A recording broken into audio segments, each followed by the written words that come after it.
Section 62. Transfer irrevocable for a certain period. Now, this section contains the exceptions of section 67 we just discussed above. मतलब अब तक section में ऐसा हो रहा था कि ट्रांसफर के हैंड्स में इनकम टैक्सेबल हो रही थी, बट इन दोनों केसेस में इनकम ट्रांसफर और बेनिफिशियरी के हैंड्स में टैक्सेबल होगी। फर्स्ट केसेस इफ अगर ट्रांसफर जो है ट्रस्ट के थ्रू हो रहा है which is irrevocable during the life time of the beneficiary, या फिर दूसरे in case of any other transfer मतलब not through a trust which is irrevocable during the life time of the transfer, इन दोनों cases में beneficiary और transfer के hands में इनकम टैक्सेबल होगी।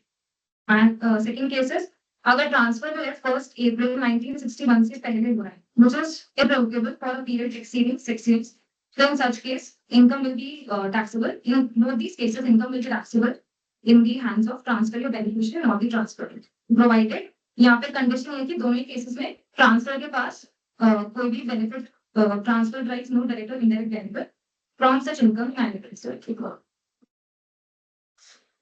now we are having an example. Mr. Lakshay transfers a commercial property to his cousin Mr. Nitin on 1st January 1960 with a condition that it will not be revocable for 10 years. Now Mr. Nitin earns rupees 1,50,000 per year as rent from the property. So transfer becomes revocable only after 1st January 1970. 10 years के लिए revocable है तो 10 years के बाद ही transfer revocable होगा ना, क्योंकि transfer 1 अप्रैल 1961 से पहले हुआ है एंड 6 years से ज्यादा के लिए इट इज इररिवोकेबल, दोनों कंडीशंस मीट हो गई। तो in such case during the period of 10 years, जिन 10 years के दौरान जब ट्रांसफर इररिवोकेबल है तो उन 10 years के दौरान रेंटल इनकम जो है will be taxable in the hands of mister Nitin, that is the transferee, and after 1970 if the transfer becomes revocable, then it will be taxable in the hands of Mr. Lakshay. इस वाले example में 1960 वाला था, although अब वो 1960 वाला provision मतलब कोई यूज का नहीं है क्योंकि अब 19 अपन इतने आगे आ गए हैं 2025 में, तो अभी एक ही प्रोविजन इंपॉर्टेंट है कि अगर इररिवोकेबल ट्रांसफर है मतलब ट्रांसफरर वापस अपनी प्रॉपर्टी नहीं मिल सकता किसी अच्छी कंडीशन में, तो उस केस में तो क्लेम नहीं होगी। जिसकी प्रॉपर्टी है या जिसके पास वो रोटी गई वही उसके ऊपर जो इंटरेस्ट है जो भी रेंटल इनकम आएगी उस पर टैक्स भरेगा। तो अब बस एक ही कंडीशन इंपॉर्टेंट है कि रिटर्न में केवल ट्रांसफर होना चाहिए। Now section 62 subsection 2 states कि अगर एक transfer during the lifetime of transfer your beneficiary irrevocable है and then after the death it becomes revocable, then during the lifetime जब तक वो ट्रांसफर irrevocable था तब तक इनकम जो है वो ट्रांसफर के हैंड्स पे टैक्सेबल नहीं होगी, ट्रांसफर के हैंड्स में होगी, और डेथ के बाद जैसे ही ट्रांसफर रेवोकेबल हो जाता है again the income will B taxable in the hands of transfer. Now example, suppose Mr. A transfers an asset to a trust and such transfer is irrevocable during life of his son B. तो B की पूरी life time के ये transfer भी irrevocable है, तो during this life time जो भी इनकम आएगी it will B taxable in the hands of B. And after we said if the asset reverts to Mr. A, मतलब ट्रांसफर से फिर से रेवोकेबल बनता है तो in such case income will be taxable in the hands of Mr. A.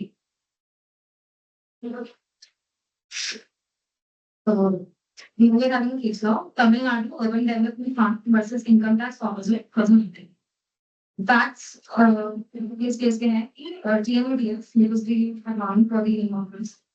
It was trust established by the government of Tamil Nadu for the purpose of financing urban development projects, जिसको कुछ private financial institution से भी contributions मिले थे, ICICI, HDFC and IL&FS।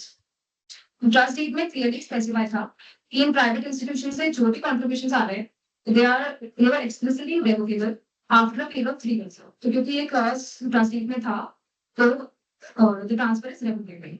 Now trust income जो है was to be distributed from contributors proportional to their contributions।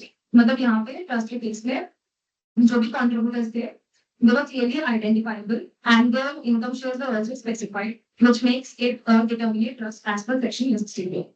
section 164 में basically trust के types अपन को provide किए गए हैं, one of which is a determinate trust। determinate trust basically होती है कि जहाँ पे trust के contributors identifiable होते हैं and उनके income shares भी specified होते हैं। So in such case, जो भी इनकम आएगी ट्रस्ट की it will be taxable in hands of contributors, that is trustees. Income tax officer assess the income in the hands of trust as will be. तो IT officer ने हमें बोला कि trust एक एओडी है, तो उस वजह से इनकम जो ट्रस्ट के हैंड्स में टैक्सेबल होनी चाहिए. बट दी टीएनएस दिया पाल यू कि इनकम जो है कॉन्ट्रीब्यूटर्स के हाथों में टैक्सेबल होनी चाहिए क्योंकि रेवोकेबल ट्रांसफर है. नाउ थर्ड में यहाँ पे सेक्शन 61 और 62 अप्लाई किया. सेक्शन 61 में बोला गया कि रेवोकेबल ट्रांसफर ऑफ एसेट्स है, तो उस केस में इनकम ट्रांसफर के हैंड्स में टैक्सेबल होगी. ना क्योंकि यहाँ पे ट्रांसफर ट्रस्ट डीड में स्पेसिफिकली एक क्लॉज था कि 3 साल के बाद ये ट्रांसफर वुड बी इरेवोकेबल, तो यहाँ पे इरेवोकेबल ट्रांसफर बन जाता है and hence the income should be taxable in the hands of transfer. Now section 62 subsection 1, इसका पहले दो पेज पढ़ेंगे एक्सेप्शंस फॉर सेक्शन 61, जहाँ पे एक तो ये था कि ट्रांसफर बेनिफिशियरी की लाइफ टाइम के लिए इरेवोकेबल होना चाहिए, या फिर अगर 1961 से पहले है तो should be irrevocable from more than 6 years and transfer should not rent any benefit in both of the cases. तो ये कंडीशन यहाँ पे पूरी तरह मीट नहीं हो रही है क्योंकि ट्रांसफर की इनकम राइट बोले गए एंड ट्रांसफर यहाँ पे लाइफ के लिए इरेवोकेबल भी नहीं है. Then section 16 subsection 2 mandates the income to be taxable in the hands of the transfer as and when the power to revoke the transfer arises. मतलब जब से ट्रांसफर रेवोकेबल होगा तब से इनकम ट्रांसफर के हैंड्स में टैक्सेबल होगी. नाउ अब यहाँ पे even though the transfer was initially irrevocable for 3 years, लेकिन 3 साल के बाद द ट्रांसफर वाज रेवोकेबल अगेन, तो इसलिए जो भी इनकम ट्रस्ट कमाएगा वो ट्रांसफरर्स की के हाथों में टैक्सेबल होगी. And the trust was not an association of persons because there was no common purpose or joint action among contributors. AOP होने के लिए एक कॉमन पर्पस और जॉइंट अरेंजमेंट और वेंचर होना चाहिए, बट यहाँ पे they were just individual contributions from these private institutions, that's why it's not an AOP.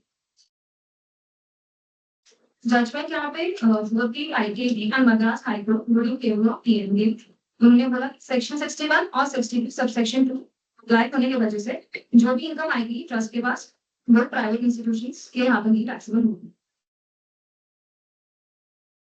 Now, section 63 defines transfer and revocable transfer.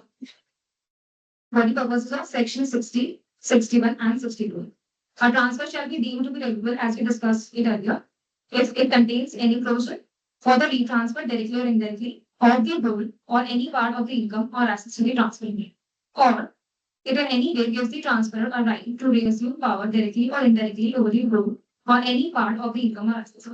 मतलब during any time during the transfer, अगर transfer के पास right है transfer मतलब asset जो है retransfer हो सकता है या फिर the transfer can reassuming control over the asset, so it is a revocable transfer. And transfer includes any settlement, trust, covenant, agreement or arrangement. Examples of transfer include setting up a trust and placing a property in it. अगर trust setup करके जो placing a property, then it is a transfer through trust. Then if you are making a private agreement to pass income from an asset to your spouse or minor child, again it is a transfer through agreement. And then any arrangement that shifts income to someone else is also a transfer. Then comes section 64, income of individual to include income of spouse, minor child, etc. Section 64 कहता है कि certain relationships में अगर एक person income और assets transfer करता है तो वो इनकम उसी पर्सन के इनकम में इंक्लूड हो जाती है, मतलब क्लब हो जाएगी. इसको क्लब ऑफ इनकम कहते हैं, जो डिस्कस कर चुके हैं. पीछे समझ में आ रहा है ना सबको? क्वेश्चंस पूछ सकते हैं अभी.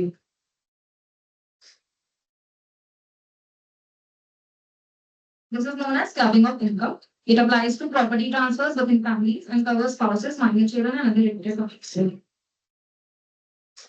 Before beginning with this section, let us understand a few key concepts. First is substantial interest. So, as per explanation, see to section 64, एक individual का किसी concern में substantial interest तब होगा जब उस concern में individual का at least 20% of equity shares वो own करता हो. And यहाँ पर is entitled to at least 20% of the profits in a firm AOP dividend. मतलब कम से कम 20% कंट्रोल होना चाहिए. Then adequate consideration is मतलब अगर कोई asset share प्राइस पे ट्रांसफर हुआ है तो then it is transferred for adequate consideration. अगर ऐसे गिफ्ट दिया है या फिर मार्केट प्राइस से कम के दिया है तो in that case it is inadequate consideration.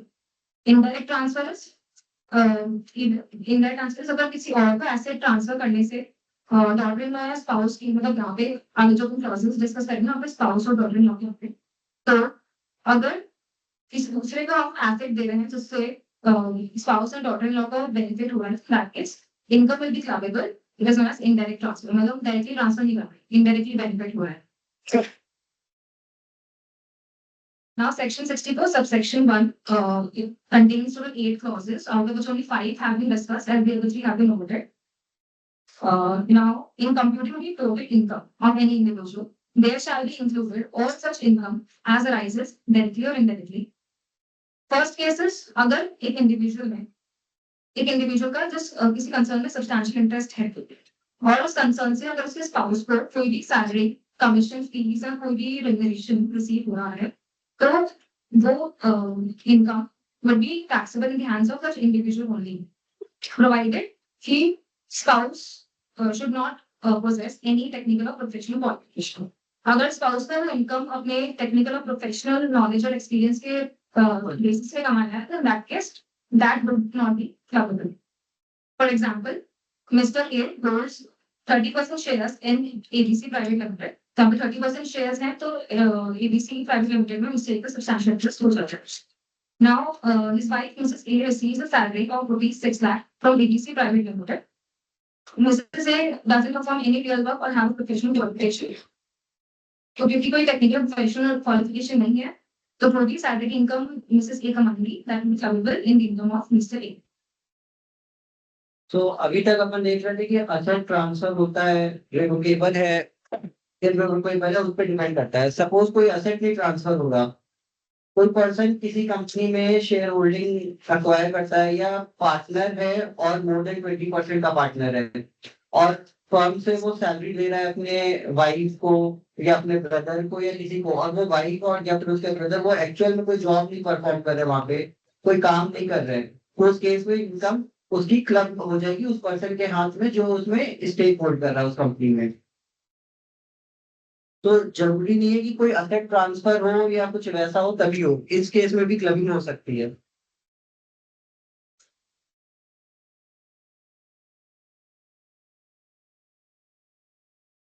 Now clause 4, अगर एक इंडिविजुअल ने अपने स्पाउस को कोई भी एसेट्स डायरेक्टली या इनडायरेक्टली ट्रांसफर किए हैं, कंडीशन ये है कि एडवोकेट कंसीडरेशन के लिए ट्रांसफर नहीं होना चाहिए, दैट इज जैसे कि दे दिया या फिर मार्केट प्राइस से कंपेयर किया, या फिर in connection with an agreement to live apart. अगर मैरिज सबसिस्ट कर रही है, अगर marriage subsist in connection with an agreement to live apart, अगर द ट्रांसफर अलग रहने का डिसाइड किया. हाँ, अगर मैरिज सबसिस्ट नहीं कर रही तो that case income will be clubbable. For example, Mr. A transfers rupees 10 lakhs to his wife, Mrs. A, as a gift.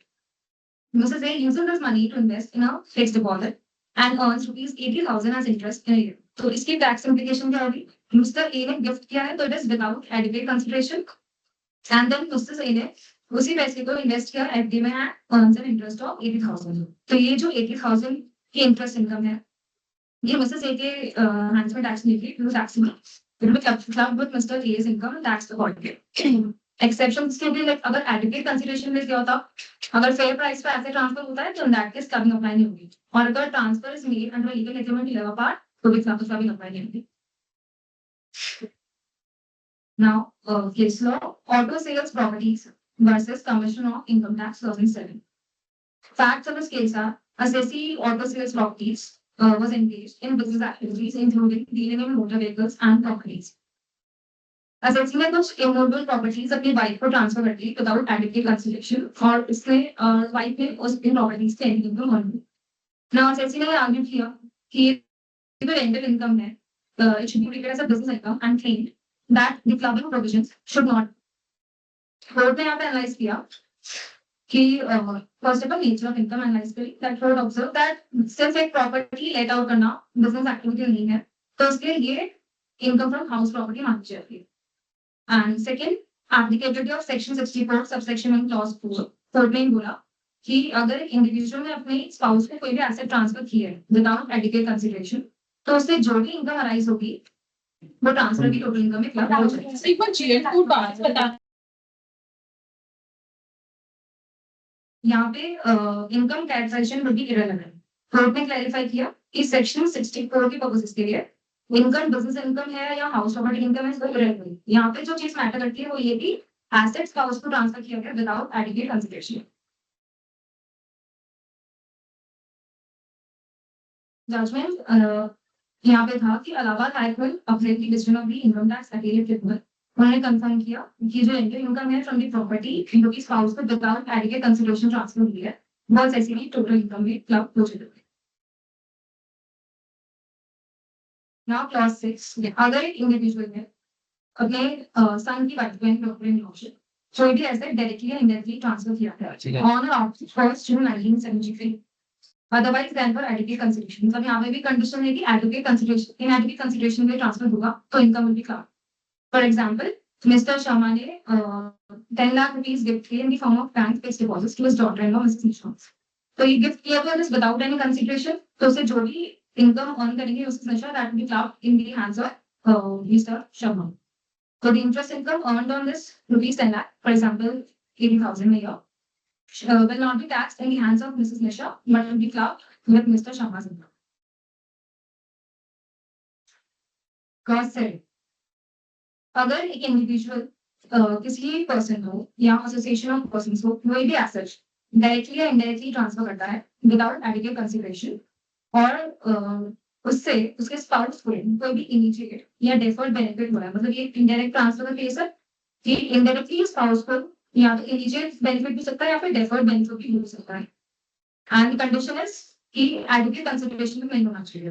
तो इस केस में जो भी इनकम स्पाउस अर्न करेगी that would be clubbed in the hands of such individual. For example, Mr C ने 10 लाख रुपीस एक trust को ट्रांसफर किया। ये स्पेसिफाई करते हुए कि income from the trust should be paid to his wife. The trust earns rupees 80,000 per year and pays that to his wife. तो क्योंकि यहाँ पे ट्रस्ट में जो भी इनकम कमाई वो पे उसकी वाइफ को हो रही है, that is wife indirectly benefit हो रही है फ्रॉम सच केस जो भी 80,000 की इनकम है it will be clubbed in mister C level. Clause 8 वही सेम प्रोविजन है, just in this cases individual ने अपने सन की वाइफ को डॉटर इन लॉ का अगर इमीडिएट डेफर्ड बेनिफिट हुआ है इनडायरेक्टली, मतलब एक इंडिविजुअल ने किसी पर्सन या एसोसिएशन ऑफ पर्संस को कोई भी एसेट्स डायरेक्टली या इनडायरेक्टली ट्रांसफर किए हैं ऑन और after 1 June 1973 and otherwise than for adequate consideration. तो उस केस में अगर उससे डॉटर इन लॉ को कोई भी इमीडिएट या डेफर्ड बेनिफिट हुआ है, जो भी इनकम डॉटर इन लॉ कमाएगी that will be clubbed in the income of such individual. Condition ये है कि एडिक्वेट कंसिडरेशन नहीं होना चाहिए एंड ऑन और आफ्टर 1 जून 1973 ट्रांसफर होना चाहिए। Example, Mr. D transfers rupees 5 lakhs to a trust, instructing that the income to be paid to his daughter-in-law. Trust ने 50,000 earn किया and his daughter-in-law को कर दिया. So in such case, ये 50,000 will be clubbed in the income of Mr. D. Now here's a summary for section 64 subsection 1. Relation involves spouse. यहाँ पे club क्या होगा, जो भी रेम्युनरेशन कैश काइंड में किसी कंसर्न से स्पाउस को मिल रही है। कंडीशन ये कि उस कंसर्न में इंडिविजुअल का सब्सटैंशियल इंटरेस्ट होना चाहिए एंड इनकम क्लब नहीं होगी अगर स्पाउस पोजेस करती है टेक्निकल या professional qualification. Second, again with spouse, club क्या होगी, income from assets transfer directly और इनडायरेक्टली, मतलब इंडिविजुअल ने कोई एसेट डायरेक्टली इंडायरेक्टली ट्रांसफर किया हो और उससे स्पाउस को कुछ इनकम हो रही है। कंडीशन है कि एग्रीगेट कंसिडरेशन नहीं होना चाहिए। Then daughter in law, again daughter in law कोई भी एसेट ट्रांसफर किया है directly indirectly, transfer should be on और after 1 June 1973 and not for adequate consideration. अगर ये conditions comply हो रही है, then we income will be right. Then indirect transfer, say अगर spouse का immediate deferred benefit हो रहा है, so in such case income will be clubbed अगर transfer is not for adequate consideration.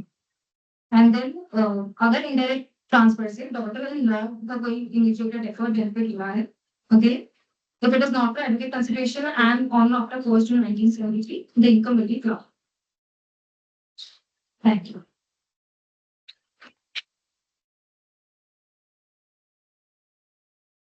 सही नहीं है ना बिल्कुल जी, जब भी जगह बैठ के देखो क्लास एंड से आ रहा है चल क्या हो रहा है लाइटिंग करनी इधर आ दो, से क्या बीच में तो पीछे आ जाना जी, वहां तक काम नहीं, ये तो Sorry.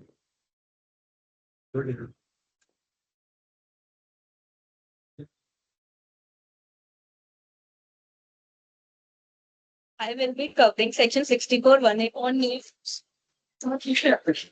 I will be covering section 64(1)(a) to section 67 of the Income Tax Act. Now, section 64(1)(a) relates to clubbing of the share to me. कितना डाल दिया है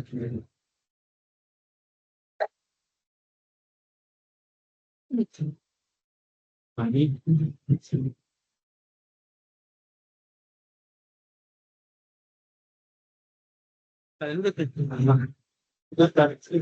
मुझे जाऊंगा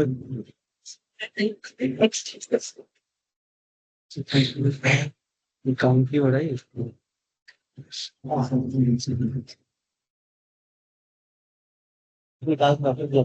अरे उसमें ब्लू लाइट नहीं आ रही भैया उसकी वो खराब है बंद हो गया उसको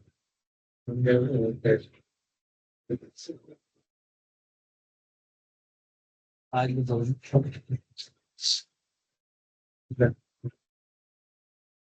मुझे चल रहा था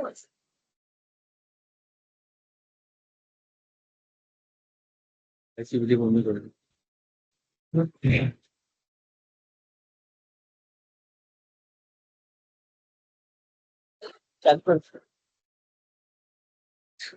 गुड नाइट में आवाज आ रही है नहीं हुई। Just now. पीपीटी में work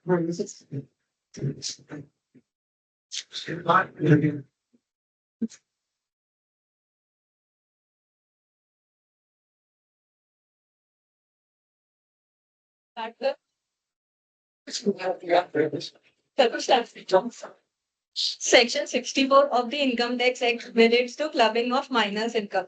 Now, the key provision in this case is all the income जो भी minor receive कर रहा है will be clubbed in the hands of parents whose total income is greater, excluding the income under section 1032. ये income we will be discussing later.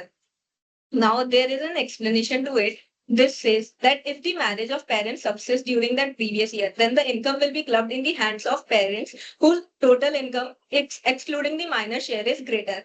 And if the marriage of parents doesn't subsist, then the income of minor will be included in the income of parent, जिसने minor को maintain किया during the relevant previous year.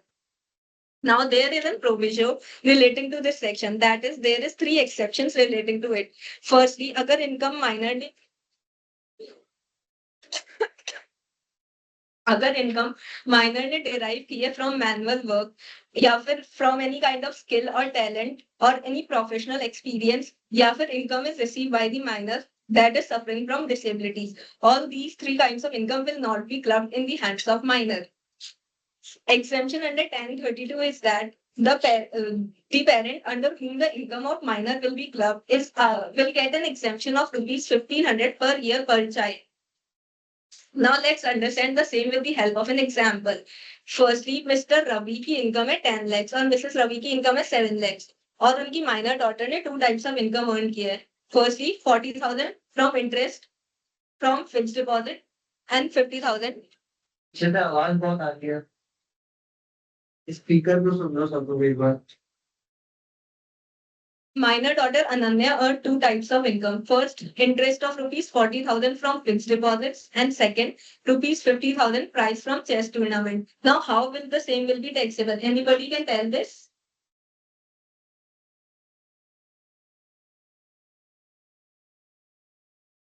वापस से repeat कर दो example 40,000. एक बार वापस से पूरा एग्जांपल चलो माइक के लिए शांत करो बीच में क्या Okay, I am repeating the example again. Mr. Ravi है जिसकी इनकम 10 लाख थी और मिसेस रवि है जिनकी इनकम 7 लाख थी और उनकी माइनर डॉटर अनन्या ने 2 टाइप्स ऑफ इनकम अर्न की है. First rupees 40,000 interest from fixed deposit, second rupees 50,000 that is earn from a prize from chess tournament. Now how will the same be taxable in the hands and under whom the same will be taxable?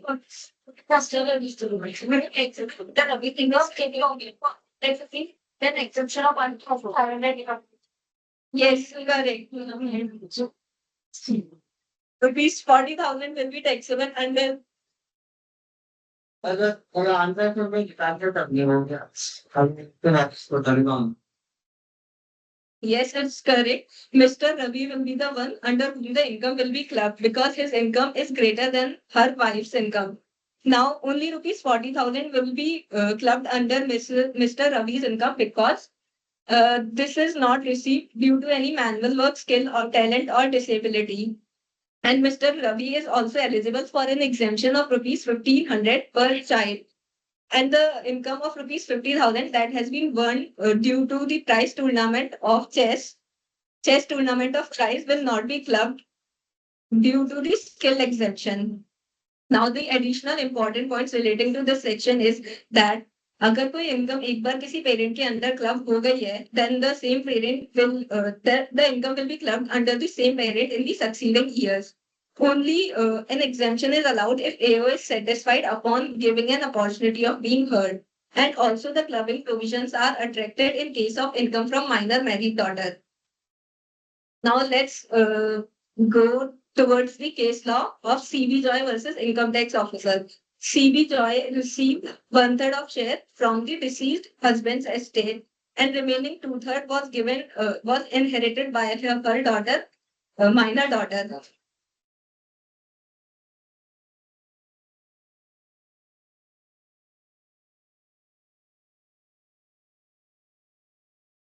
Was inherited by her minor daughter.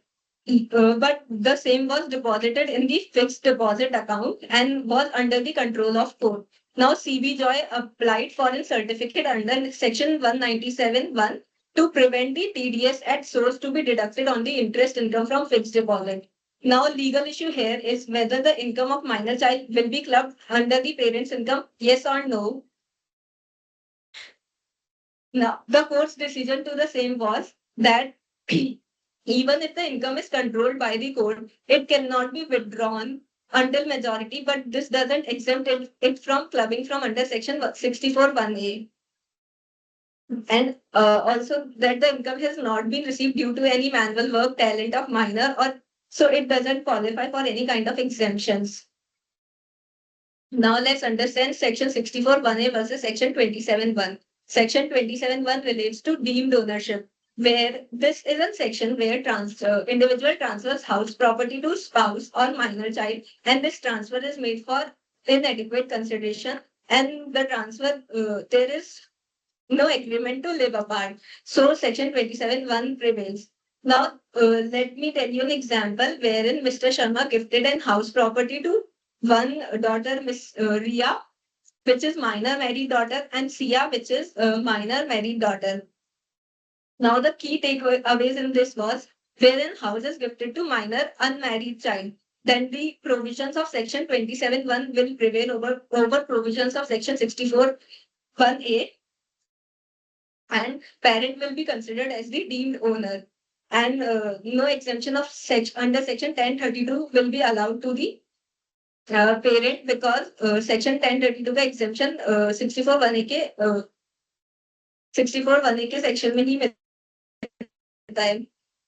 If the house is gifted to minor married daughter, then in case section 27(1) does not apply because section 27(1) does not apply in case of married daughter. Here section 64(1)(a) will apply an exemption under section 1032 is available for rupees 1,500. दो case जैसे case ने एक है अगर आप property transfer करते हो minor married daughter और सेकेंड है माइनर अनमैरिड डॉटर को ट्रांसफर करते हो. अगर माइनर मैरिड डॉटर को करते हो तो उस केस में सेक्शन 27(1) नहीं अप्लाई होगा. 27(1) में भी रेंटल इनकम की ये रहता है कि अगर आप इनएडिक्वेट कंसिडरेशन से अगर प्रॉपर्टी ट्रांसफर करते हो तो इनकम और प्रॉपर्टी उस पेरेंट्स की होती है जिसका वो माइनर चाइल्ड है, मतलब फैमिली और डॉटर जो भी है. और अगर माइनर मैरिड डॉटर के केस में करते हो तो 27(1) में तो कुछ एप्लीकेबिलिटी नहीं आएगी, उसका फिर 64 में क्लबिंग हो जाएगी और क्योंकि वो माइनर है और सेकंड क्लबिंग के साथ साथ उसमें वो 1500 का एग्जम्पशन भी मिल जाएगा. Now let's move on to section 64(2) of the Income Tax Act, which relates to conversion of a self-occupied property into the property of an HUF. Now key provision here is अगर कोई individual अपनी individual property को convert करता है to the property of HUF या throws that property into the common stock of the family या transfers that individual property without adequate consideration. So any income which will be earned by the property will be included in the total income of the individual. However, when that converted property is partitioned, that is divided, then any income which has been received upon that division by the spouse of the individual will also be clubbed under the hands of the individual who effected the conversion of such property. Now let's understand the meaning of property. Property here includes any interest in property, whether movable like car or immovable like house or land. Any proceeds from sale of property, that is the money which has been received from selling such property. Any money or investment is representing the proceeds, that is अगर अपन ने उस money को invest कर दिया in the shares or new asset or the converted property. If the property has changed its form, or the new property also counts under the definition of property. Now the provision for section 64 subsection 2 is that if the income from the converted property is included in the total income of individual, then it will be excluded from the total income of the family or from the spouse, as the case may be. The justification for this section is just to prevent double taxation and to ensure that the clarity and fairness in the income attribution. Explanation 2 of section 64 is that the term income in this section also includes loss, that is any specified income that is earned from the conversion of property. If the total income of the individual is a loss, then such loss will also be taken into account while computing the total income of individual. Section 65, that is the liability of person in respect of income included in the income of another person, where any income from asset or membership in the firm of a person other than the SSC is included in the total income of SSC, the person in whose name the income is included will also be deemed as the SSC for the purpose of any proceedings. Even if the asset is held jointly by more than one person, then all the persons will be liable to pay the tax which is attributable from the income. Explanation here for this section is that even if the income is taxed in the one person's hands, the actual person जिसकी वो income थी, मतलब जिसकी income is being clubbed, will also be treated as the SSC for the legal proceedings. For example, Mr. A transfers fixed deposit to his wife. Interest income from the deposit is clubbed in the hands of Mr. A. Now, as per section 65, the wife of Mr. A, जिसकी वो interest income थी, will also be treated as the SSC for the proceedings relating to that income. Section 66. Section 66 ensures that even if the income is being clubbed in the hands of other person, that other person will be allowed to claim deductions on that income. Section 67A, subsection 1. This section relates to for the calculation of share of member in case of an AOP and BOI. मतलब ये section बताता how will we determine the share of member. अभी clubbing वाले division over हो गए हैं. अब section 67A है जो ये बताता है कि एओपी का टैक्सेशन कैसे होता है. ऑल्दो एओपी अब आज की डेट में बहुत कम मिलती है, बट फिर भी अपने पास कभी भी एओपी अपन जान की ऑडिट पे या कहीं भी देखें तो उसका टैक्सेशन किस तरीके से होता है, तो सर डिफरेंट है. तो सेक्शन 67A जरूर सुनिए. Now, section 67A subsection 1 relates to for the calculation of share of member in case of an AOP and BOI. Here, 3 steps are to be followed. Firstly, any interest, salary, bonus or commission that is paid to the member in respect of previous year would deduct होगा total income of the AOP BOI से. And then the remaining balance will be distributed among the members in the proportions which have been decided earlier. Now, if the remaining balance is a profit, then जो भी interest, salary, bonus या commission अपन ने previously deduct किया है, उसको add back करेंगे और जो resulting income होगी, that will be treated as the member share in case of AOP. And if in case the distributed profit is in loss, then जो interest, salary, bonus, commission है, वो अपन adjust कर देंगे from the amount, and जो result बचेगा, that will be treated as the member share in case of income. Now, let me explain this with the help of an example. ABC associate है एक AOP जिसके 3 members है ABC जिनका share है 40, 30, 30 respectively. Now, income of AOP during the year from business profits is rupees 10 lakhs and interest paid to members, Mr. A is rupees 50,000 and Mr. B is 30,000. Now, to calculate the member share, firstly, we will reduce the interest that has been paid to member A and member B from the amount of rupees 10 lakhs. So, the remaining 9,20,000 will be distributed amongst the members in their respective shares of rupees 40, 30 and 30 each. Then, after determining their share, the interest which has been deducted earlier will be added back to their income to derive the total amount of share of member in case. Now, there is a case law for Mahindra Holdings and Finance Limited versus GCIT. Now, background of this case is Mahindra Holdings and Finance was a company जो कि एक member था AOP का जिसका नाम था India Auto Ancillary Trust. AOP incurred losses and the company sought to set off its share of AOP's loss against the other income from under various heads. Now, legal issue here is whether जो company है जो कि member है AOP की can set off its share of AOP's loss against other income. So here court ने decide किया कि section 67A subsection 1 only applies to assessee जो कि other than companies like cooperative societies or societies registered under the Societies Registration Act 1860 sorry. Since Mahindra Holding and Finance Limited is a company, so if it is outside the purview of section 67A subsection 1, therefore it cannot set off its AOP's loss from any other income. Section 67A subsection 2. This says that whatever share of a member in the income and loss of an AOP shall be apportioned in the same heads जिसके अंदर AOP ने income earn किया है. For example, अगर AOP has different types of income from house property, PGBP, capital gain and other sources, then members should also break down head wise in the same proportion. मतलब member भी उनका head wise ही दिखाएंगे उनकी return के अंदर. Section 67A subsection 3. अगर कोई member capital borrow कर रहा है to invest in the AOP and BOI, then that member will be allowed to claim deduction of that the interest paid on the borrowed capital. But this deduction will only be allowed under the head profit and gains from business and loss. Now, illustration for this is Mr. A is the member of AOP जिसने borrow किए 5 lakh at 10% interest to invest in the capital in an AOP.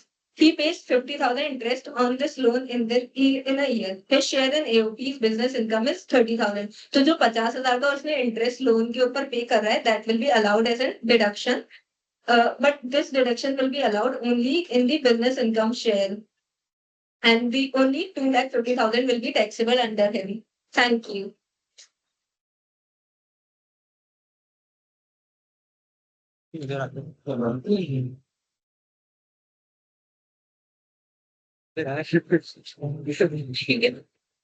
PowerPoint ये है ठीक है.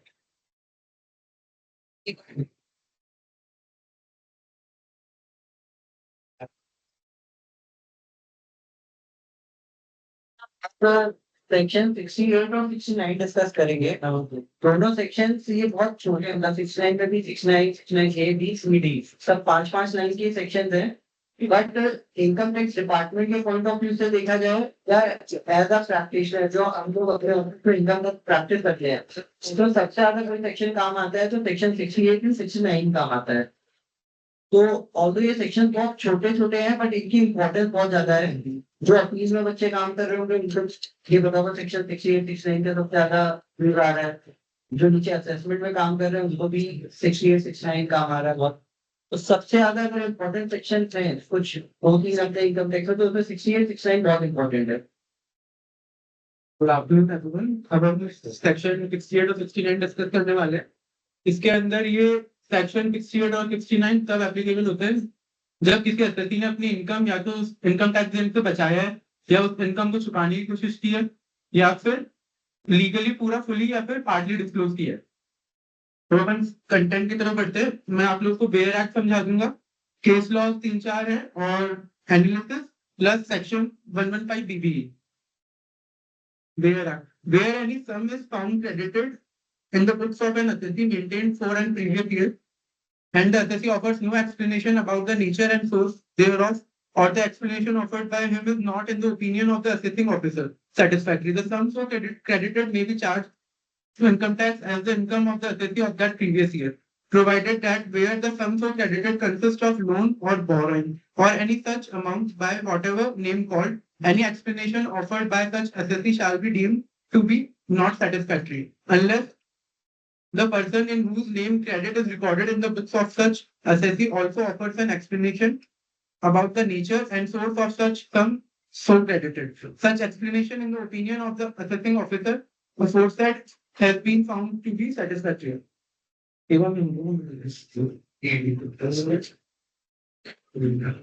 तो section 68 है cash credit.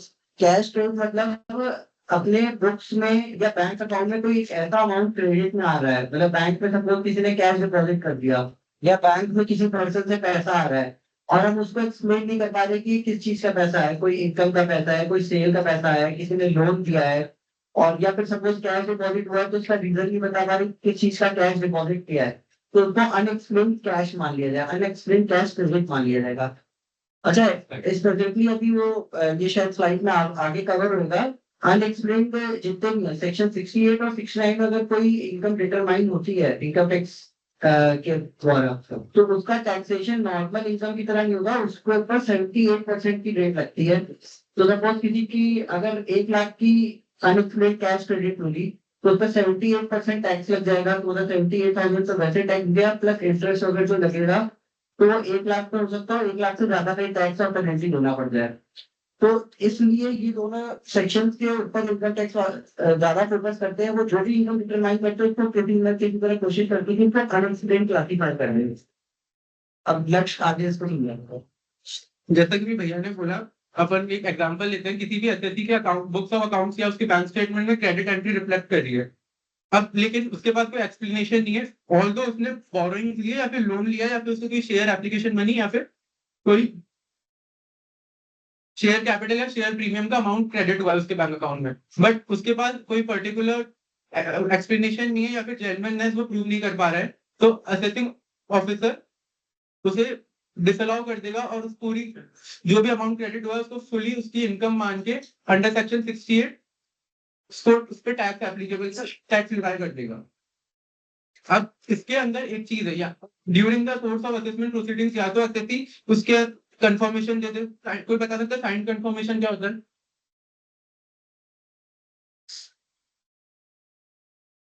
Signed confirmation कुछ भी नहीं होता, दोनों पार्टीज का एक टैली का लेजर होता है जिसपे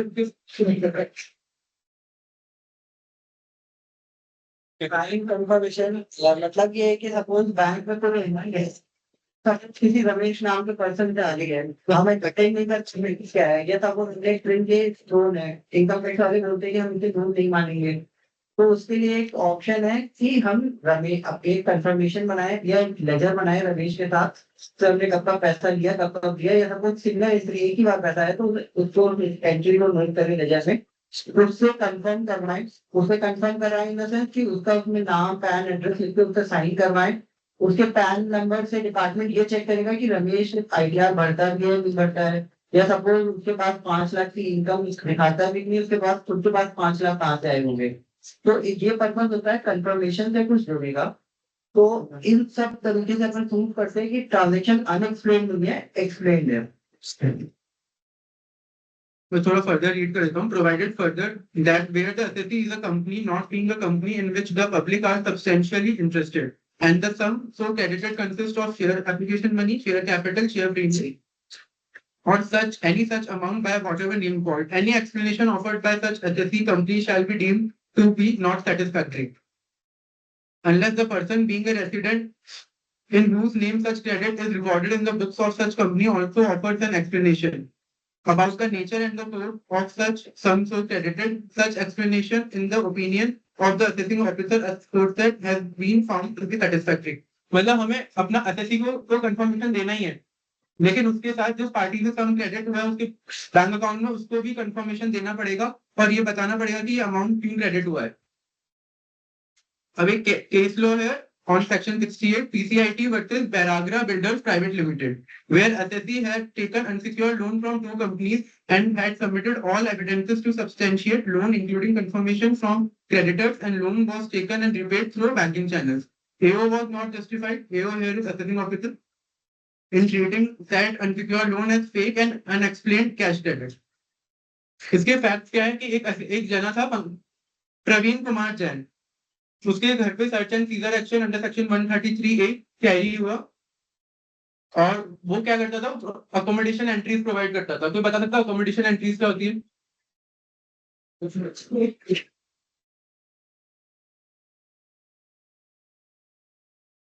लेट्स सपोज जैसे एक एग्जांपल लेते हैं, छोटा था, तो एक एक्स लिमिटेड है, उसको उसके बाद 10 लाख रुपीज कैश है। अब उसने वाई एक ऑपरेटर है जो अकोमोडेशन पास करता है, उसके थ्रू जाती है।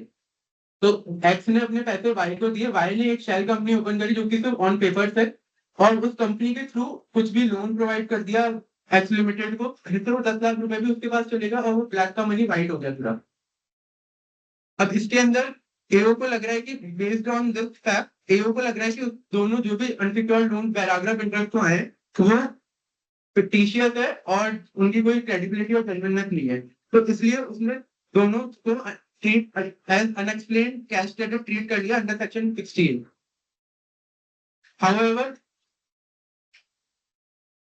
However, बैराग्रा बिल्डर्स ने साइन कंफर्मेशन प्रोवाइड किया और पूरा बैंकिंग ट्रेल बताइए कैसे लोन का अमाउंट रिसीव हुआ है और उसने इंटरेस्ट और प्रिंसिपल अमाउंट पे किया है। इसका लीगल इशू है, the central legal issue was whether the AO was justified in adding the unsecured loan as unexplained cash credits under section 68।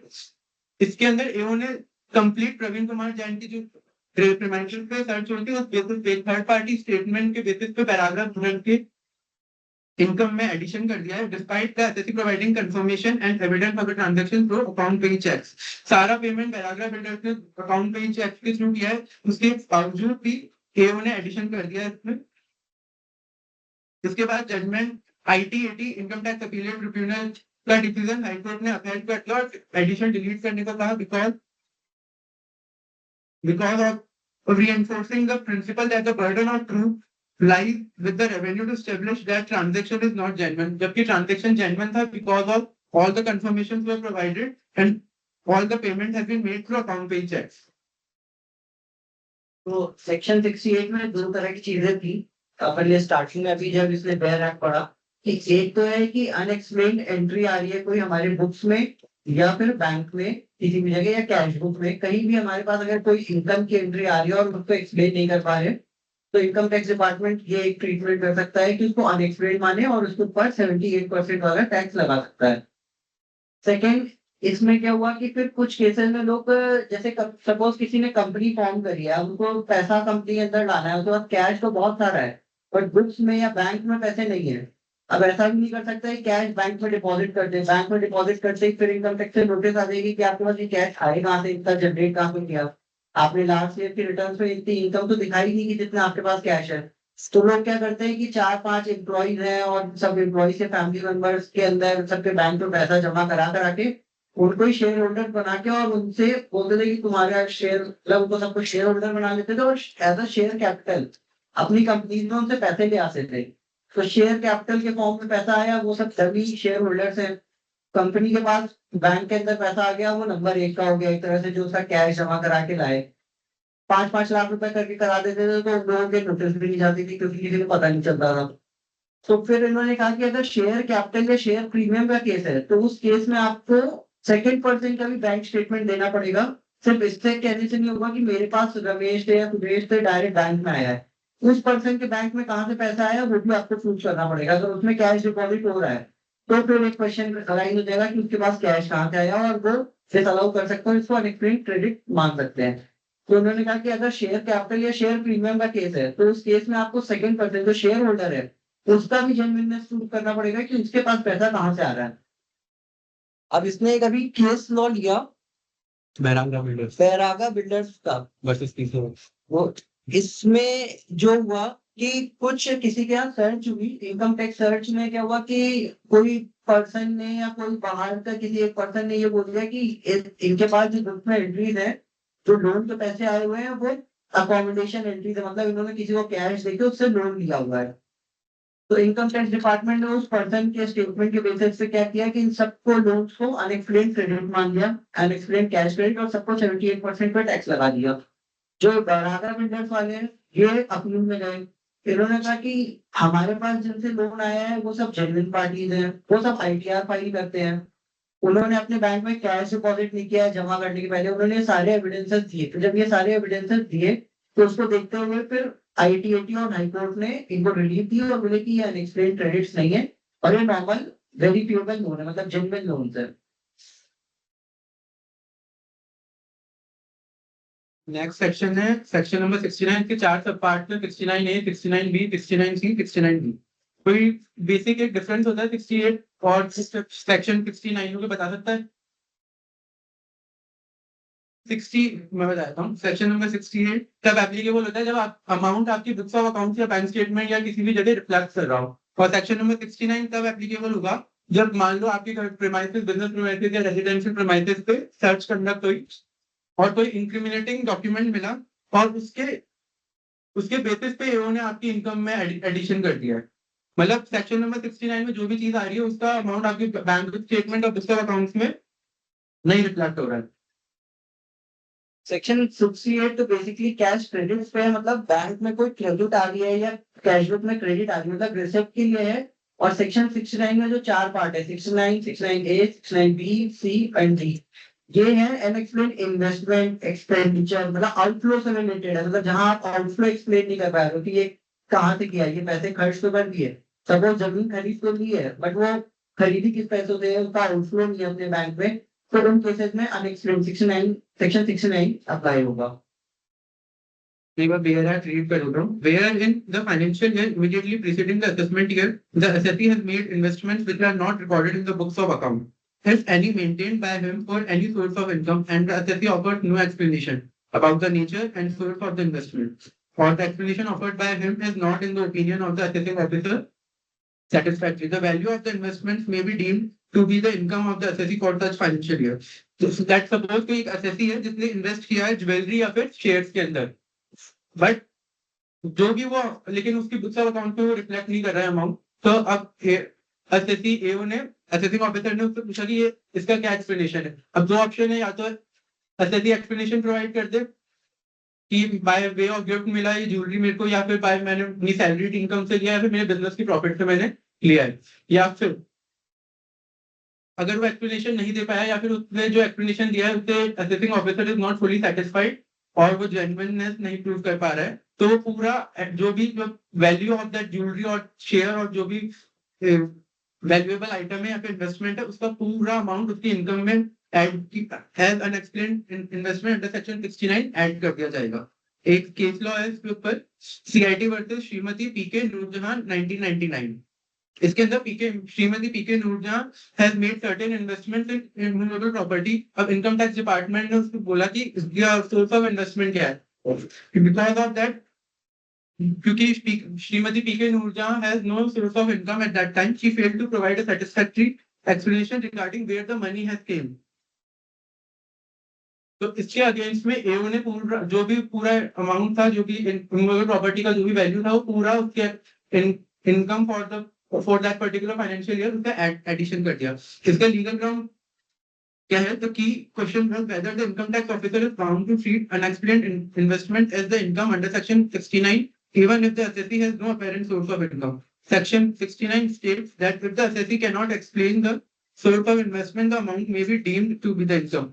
May be, अगर अपन इस वर्ड पे फोकस करें may पे, तो ये कंपल्शन नहीं बता रहा है, ये बोल रहा है कि it can be unexplained, और हो सकता है कि वो डीम्ड हो अनएक्सप्लेन्ड, मतलब जरूरी नहीं है कि वो unexplained ही हो और illegal amount ही हो। The assessing officer is not bound to make an addition just because the explanation is not satisfactory. In this case, the assessee was a young lady with no independent source of income, and it was unlikely she had personally made the investment. Therefore, the income tax officer was not justified in making the addition to her income merely based on unexplained investment. इस case के अंदर क्या हुआ कि because Shrimati PK Noor Jahan जो कि assessee है, उनकी कोई सोर्स ऑफ इनकम नहीं था, लेकिन फिर भी इन्होंने एडिशन कर दिया। बट इसके के अंदर अगर हमने जब पेयर एड पढ़ा था तो लास्ट लाइन में ये हुआ था, the value of investment may be deemed to be the income of the asset. It is not compulsory कि वो उसकी इनकम का पार्ट बनेगी। मेबी का मतलब ये है कि असेसिंग ऑफिसर जज करेगा कि क्या वो जो इन्वेस्टमेंट है वो अनएक्सप्लेन्ड है या एक्सप्लेन्ड है या अनएक्सप्लेन्ड है। बट ऐसा ऐसा नहीं है कि वो उसके ऊपर एकदम उसके ऊपर पावर है कि वो अपने मर्जी से कभी भी अनएक्सप्लेन्ड मान ले और कभी अनएक्सप्लेन्ड को मतलब एक्सप्लेन मान ले जहां वो जेन्युइनली दिख रहा है अनएक्सप्लेन्ड है। जैसे यहाँ के नूरजहां वाले केस में क्या हुआ?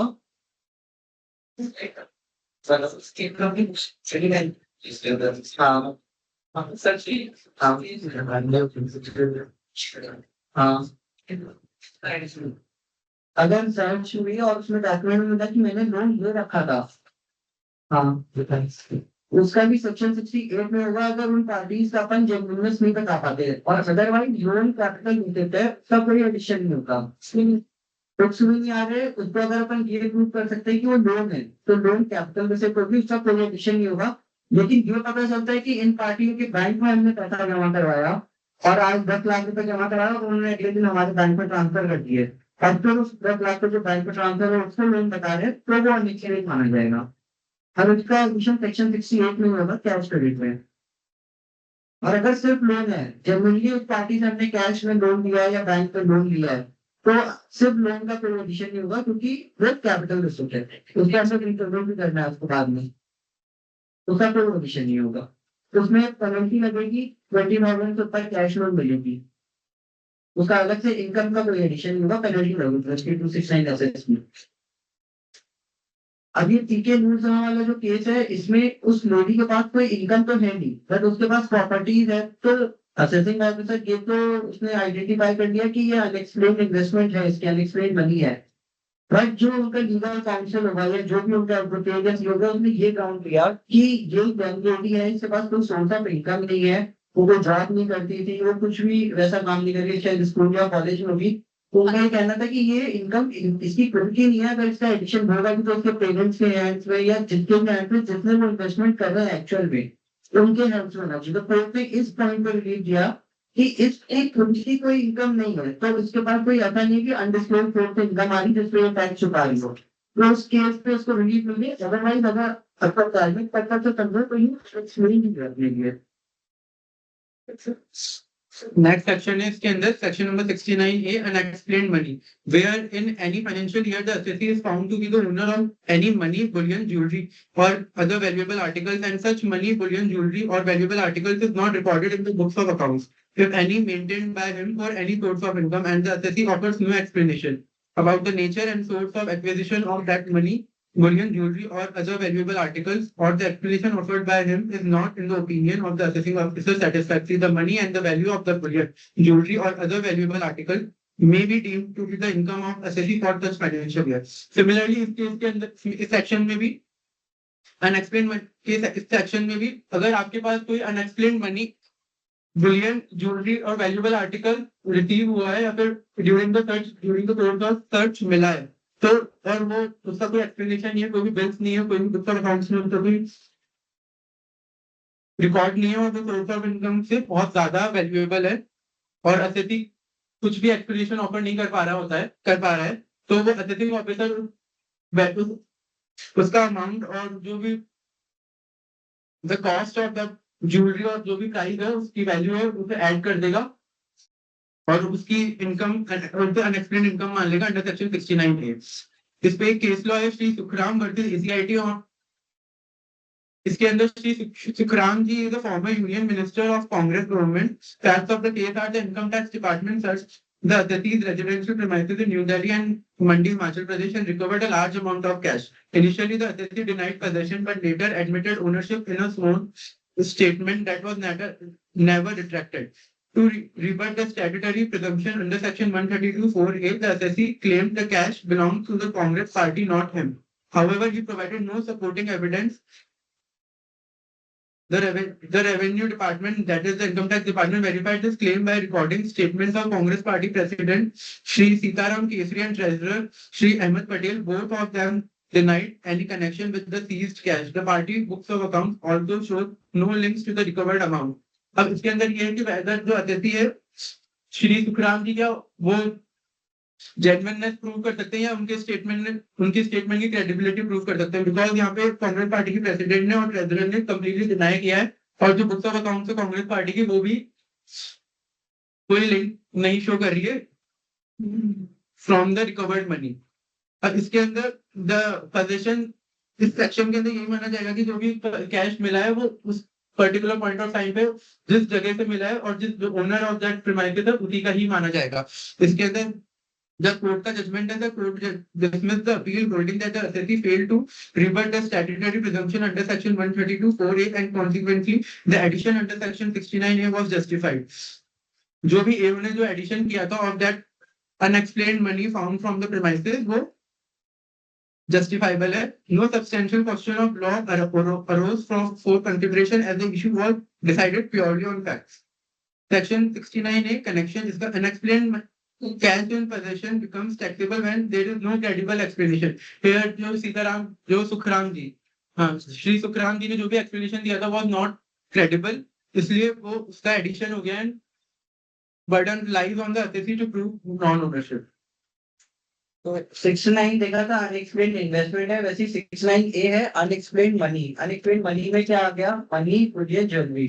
सपोज किसी के घर इनकम टैक्स सर्च होती है, इनकम टैक्स वाले आए घर में, वो उन्होंने चेकिंग करी, चेकिंग करने के बाद ये मिला कि घर पे सपोज 50 लाख रुपीज कैश रखा है। 50 लाख रुपीज जब कैश का एक्सप्लेनेशन मांगा तो वो पर्सन ने बताया कि ये मेरे बुक्स का है, मैं जिस कंपनी में पार्टनर हूँ या जिस फॉर्म में पार्टनर हूँ उसका, उसमें कैश बैलेंस है, उसका कैश मेरे घर पे रखते हैं। तो वो इनकम टैक्स वाले बोलेंगे कि आज की डेट की बुक्स अगर अपडेटेड है तो वहां का कैश बैलेंस बता दो। तो वो 20 लाख रुपीज उनके फॉर्म का बैलेंस है, वो 20 लाख रुपीज तक मान लेंगे। उनके ऑफिस की भी प्रेमाइसेस की भी चेकिंग होगी, वहां पे कोई कैश नहीं मिलता, तो ये मान लिया जाएगा जो घर पे कैश है वो फर्म से रिलेटेड ही है। बचा हुआ जो एक्सेस 30 लाख है उसके लिए अगर वो कोई एक्सप्लेनेशन नहीं दे पाता या कुछ भी पास्ट प्रोविज बताता है या कुछ भी बताता है, तो उसके पास उसका कोई मतलब वो होना चाहिए कि सपोज 10 साल से वो रिटर्न भर रहा है, इतनी रिटर्न है कि पास्ट सेविंग्स उसकी कैश में अवेलेबल है, हर साल वो पैसे विड्रॉ करता है। अगर वो सपोज नहीं बता पाता है कि 30 लाख रुपीज कहाँ से आए, तो उस केस में उसको अनएक्सप्लेन्ड मनी ट्रीट कर दिया जाएगा। अब सपोज इसी तरह से अगर ज्वेलरी मिलती है घर में, ज्वेलरी का एक सिस्टम है कि सीबीडीटी ने एक रीजनेबलनेस का एक लिमिट निकाल रखी है कि सपोज घर में मैरिड वुमेन है तो उसके हैंड में 500 ग्राम्स ऑफ ज्वेलरी अलाउड है, मैरिड मैन है तो उसके केस में 100 ग्राम्स ऑफ ज्वेलरी अलाउड है, अनमैरिड वुमेन है तो उसके केस में 250 ग्राम्स ऑफ ज्वेलरी अलाउड है, अनमैरिड मैन है तो उसके हैंड में भी 100 ग्राम। सपोज घर में 5 मेंबर्स हैं, एक मदर, एक हस्बैंड और 3 बच्चे हैं, एक 2 डॉटर एक सन, तो उनके हैंड्स में देखा जाए तो सीबीडीटी के हिसाब से कितनी ज्वेलरी हो जानी चाहिए, एक मैरिड वुमेन की 500, उसके हस्बैंड की 100, जो सन है उसकी 100 700 हो गई और दोनों डॉटर्स की 250 तो 1200 ग्राम तक की अगर ज्वेलरी घर में मिलती है फिर इनकम टैक्स वाले कोई क्वेश्चन नहीं करेंगे।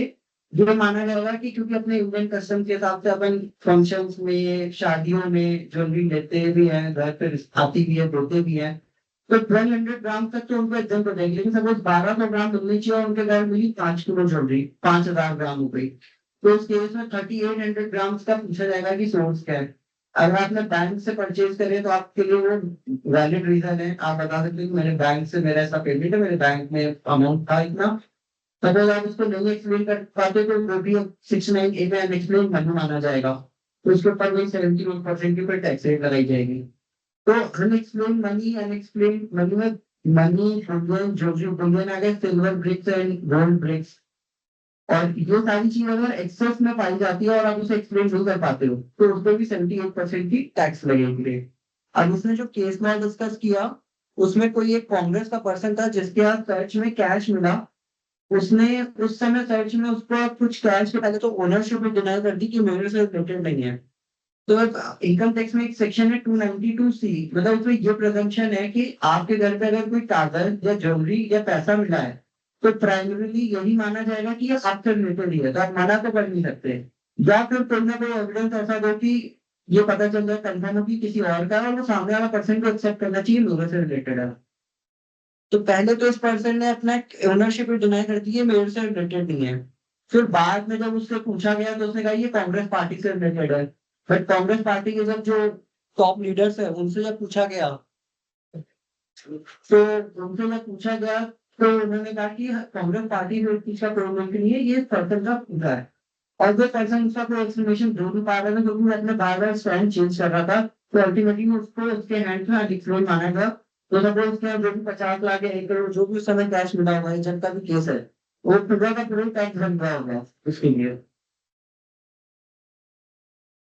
Section 69B, amount of investment not fully disclosed in books of accounts. अब 69A और 69B में क्या एक छोटा सा डिफरेंस है। 69A में जो बुक्स ऑफ अकाउंट मेंटेन ही नहीं हो रहे थे, अब इसके अंदर बुक्स ऑफ अकाउंट्स तो मेंटेन हो रहे हैं बट वो फुली डिस्क्लोज नहीं है। लेट सपोज एक असेसी ने 50 लाख की ज्वेलरी परचेज करी बट उसने अपने बुक्स ऑफ अकाउंट्स में असेट साइड में 30 लाख शो कर रखा है, तो 20 लाख उसने हाइड कर रखा है from income tax department and authority, तो वो 20 लाख भी उसके इनकम का पार्ट बन जाएगा during the course of search अगर वो 20 लाख की ज्वेलरी मिली तो।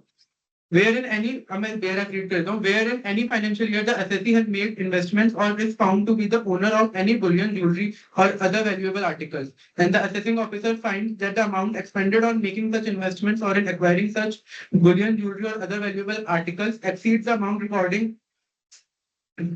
recorded in this behalf in the books of accounts maintained by the assessee for any source of income, and the assessee offers no explanation about such excess amount or the explanation offered by him is not in the opinion of the assessing officer satisfactory, the excess amount may be deemed to be the income of the assessee for such financial year.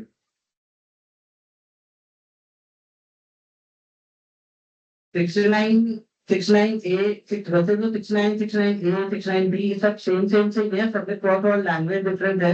वो इसलिए इतने section बनाने पड़ते हैं कि सारी चीज cover हो जाए। ये तो क्या है नॉर्मली एडवोकेट तो पूरा आर्ग्यू जब करते हैं हाई कोर्ट या ट्रिब्यूनल के सामने तो हर चीजों को कहीं ना कहीं से स्ट्रेट पॉइंट निकाल देते हैं, इसलिए अलग अलग सेक्शन बनाए हैं। 69B में भी सेम कॉन्सेप्ट है कि आपकी जो बुक्स में आपके पास जो असेट्स है वो पूरी डिस्क्लोज है या नहीं है बुक्स में। अगर पूरी डिस्क्लोज नहीं है तो जितना पार्ट अनडिस्क्लोज है तो अनएक्सप्लेन मान लिया जाएगा। इसीलिए नॉर्मली जब सर्च में किसी क्लाइंट्स के यहाँ अपन जाते हैं, जैसे अपन मंगलम के आप मॉक सर्च ओपन करने गए थे, महिमा ग्रुप के मॉक सर्च करने गए थे, तो अपन वहाँ पे उनके एम्प्लॉइज को उनके जो टॉप मैनेजमेंट होते हैं उनको मैनुअली गाइड भी करते हैं कि अगर सबको कैश मिल भी जाए घर में तो उसका उस समय साइलेंटली रहना चाहिए, उसका कुछ ना कुछ इन्फॉर्मेशन दे देना चाहिए ताकि वो अनएक्सप्लेन ना ट्रीट हो। एक्सप्लेनेशन इन द सेंस कि आप यही बोल दो कि ये सेल ऑफ प्रॉपर्टी से रखा हुआ था मेरे पास जो कि मैंने बुक्स में नहीं दिखाया, तो ज्यादा से ज्यादा क्या होगा उसको सेल ऑफ प्रॉपर्टी का पैसा मान के उसके ऊपर 15% या 20% को प्रॉफिट ही माना जाएगा।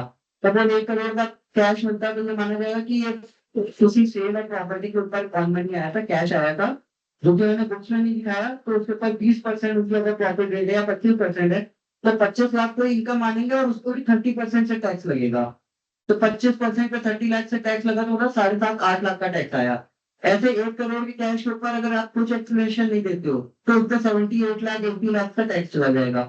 तो इट्स बेटर कि अगर कोई ज्वेलरी या कोई कैश मिलता है तो उसका एक एक्सप्लेनेशन अपन उस समय दे दो उनको, चाहे कुछ भी रीजन दे दो। सेल का ही बता मैनुअली अपन प्रेफर ये करते हैं कि क्लाइंट को जो एडवाइस करते हैं कि सेल का पैसा आप बता दो। ज्वेलरी मिली है तो आप ये बता दो कि हमने वहां तक गोल्ड पुराना रखा था में मिला है, या कोई रीजन है नहीं तो पुरानी गोल्ड को बंद करके अपनी ज्वेलरी बनाई है, या हमने गोल्ड मिला उसका भी ये रीजन दे सकते हैं कि अनएक्सप्लेन बिजनेस प्रॉफिट हुए थे जो हमने बुक में नहीं डिस्क्लोज करे उससे हमने ज्वेलरी खरीदी है, तो अल्टीमेटली उसका टैक्सेशन 30% पे शिफ्ट हो जाएगा ना कि 78% पे। अभी केस लॉ है on section 69B amount of investments Vibhu Agarwal versus DCIT 2018। अब इस केस के अंदर एसएससी जो कि विभू अग्रवाल है उसके रेजिडेंशियल प्रीमाइसेस पे सर्च कंडक्ट हुई where jewellery of 2531.50 grams was found. AO had given SSC benefit of 950 grams on account of wife and 2 children and the balance was added as unexplained investment under section 69B. So again SSC during the course SSC ने बोला कि SSC belonged to a very wealthy family where gifting of jewelry was very common and SSC and his wife had received the jewelry by their parents and grandparents at the time of their marriage and also on several occasions after that, such as birth of their 2 children, marriage anniversaries, etc. In the view of instruction number 1916 dated of CBDT dated 11th May 1994 जो कि भैया ने explain कर दिया था पूरा। इसके अंदर after during the search SSC ने 600 ग्राम एडिशनली अलाउ करवा लिया था on account of his assessee's parents, bringing the total allowed to 1,550 grams. The remaining 81.5 grams were treated as unexplained and added to the income of the assessee. Assessee's explanation was the assessee contended that his value was received as well, as explained earlier. During appeal, the CIT upheld the AO's decision confirming that the addition of additional 981.5 grams of jewelry as unexplained. अब इसके अंदर दो चीजें, दो application, दो concept explain हुए। एक तो section number 69B and CBDT instruction 1916 which provides guideline on the quantity of jewelry that can accepted as explained. During the course of assessment proceedings, assessee's authorized representative said that because of the assessee's high social status and customary practices, the tribunal concluded that the excess jewelry found was nominal and reasonable, and thus the addition made by the AO and partly confirmed by the CIT appeals was not justified, and whole jewelry was released. अब जैसे अपने assessment में क्या stages होती है, first stage होती है assessment की, जहाँ इनकम टैक्स ऑफिसर और असेसी के बीच में होता है, जहाँ हम लोग रिप्रेजेंट करते हैं इनकम टैक्स डिपार्टमेंट जाके। सेकंड स्टेज होती है उसने जो ऑर्डर पास किया, अगर आप उसने सपोज कोई ज्वेलरी को अनएक्सप्लेन मान लिया, असेसी का कहना है एक्सप्लेन्ड है, अगर अपन उसके डिसीजन से नहीं सेटिस्फाइड है, अपन अपील करते हैं CIT अपनी, जो कि इनकम टैक्स डिपार्टमेंट का पार्ट है, और वो भी इनकम टैक्स बिल्डिंग में बैठता है, बट वो सेपरेट उसका ऑफिस है, सीनियर अथॉरिटी है। तो उसके पास अपन अपील में गए कि ये इन्होंने ऊपर अनएक्सप्लेन मान लिया है, जबकि अगर असेसी का सोशल स्टेटस या कुछ होते तो उसको जाते हैं 500 ग्राम इसके यहाँ नहीं वैल्यू है, इसके यहाँ ज्यादा वैल्यू होनी चाहिए।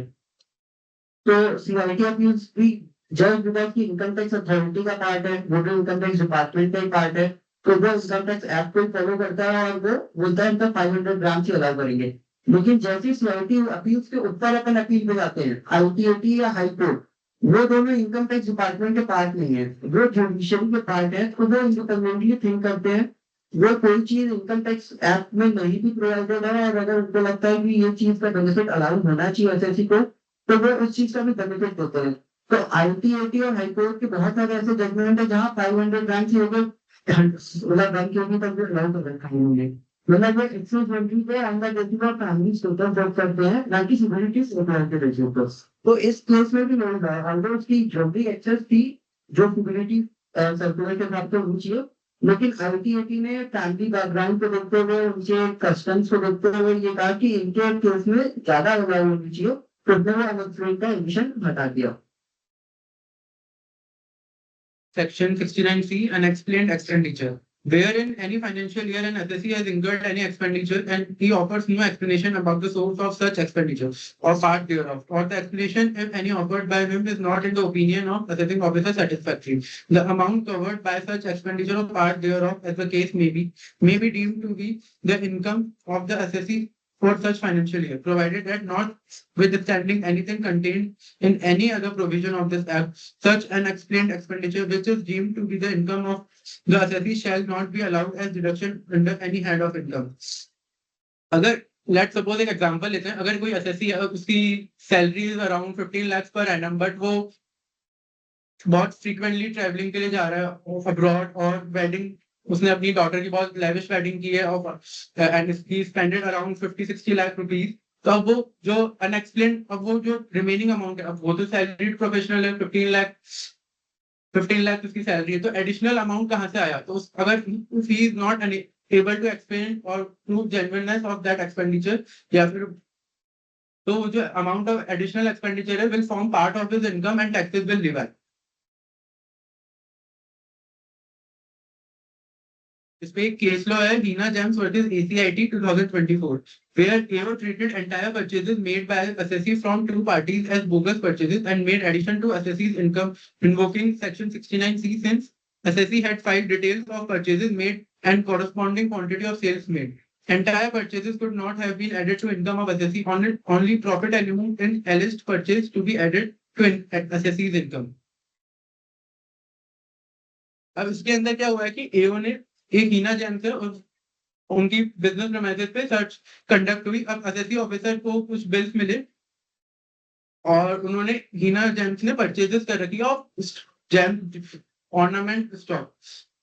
इस केस के अंदर असेसी ने उन बिल्स को बोगस एंट्रीज मान के और बोगस परचेज मान के पूरा एक्सपेंडिचर उनकी पार्ट ऑफ इनकम कंसिडर कर लिया और पूरे पे टैक्स कैलकुलेट कर दिया। During the course of assessment proceeding company ने बताया कि गुड्स एक्चुअल में परचेज हुए थे and corresponding sales were made.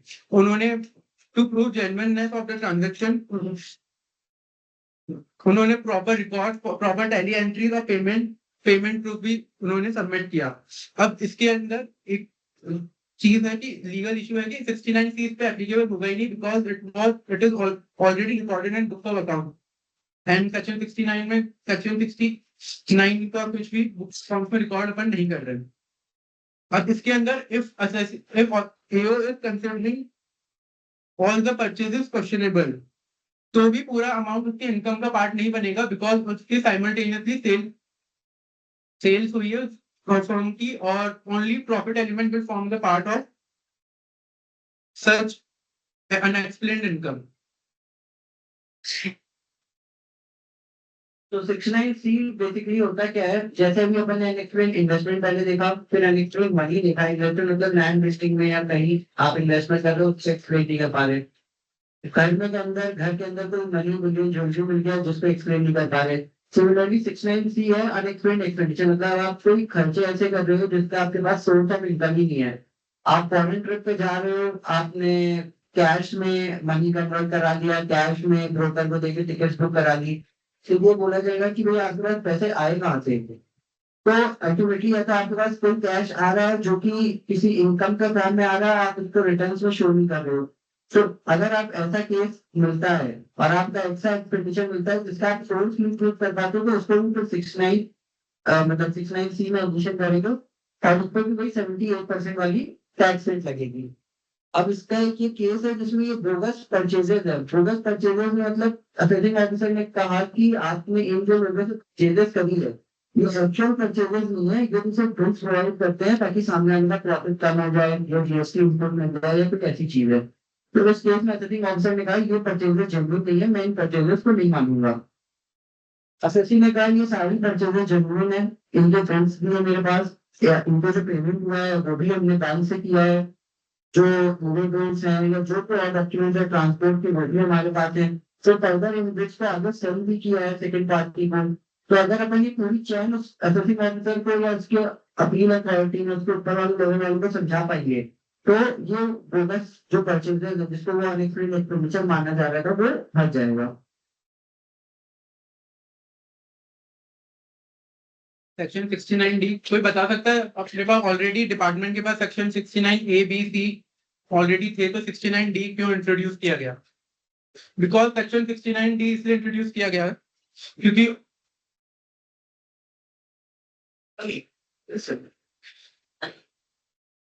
Because of amount borrowed और रिपेड ऑन हुंडी। अब हुंडी सिस्टम के अंदर लोग बहुत ज्यादा कैश फ्लो और inflow through on without any paper trail without any banking trail कर रहे थे थ्रू हुंडी system.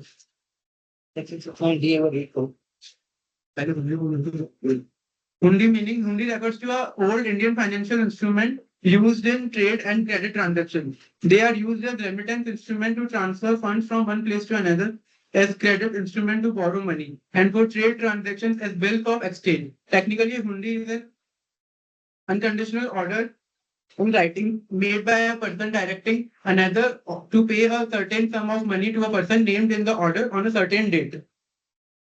Section 69D, where any amount is borrowed on hundi form or any amount due thereon is repaid to any person otherwise than through an account payee check drawn on a bank, the amount so borrowed or repaid shall be deemed to be income of the person borrowing or paying the amount aforesaid for the previous year in which the amount was borrowed or repaid. As the case may be, the income of any person, such person shall not be liable to be assessed again in respect of such amount under the provision of this section or repayment of such amount, provided that if in any case, any amount borrowed on a hundi has been deemed under the provision of this section to be explanation. For the purposes of this section, the amount repaid shall include the amount of interest paid on the amount borrowed.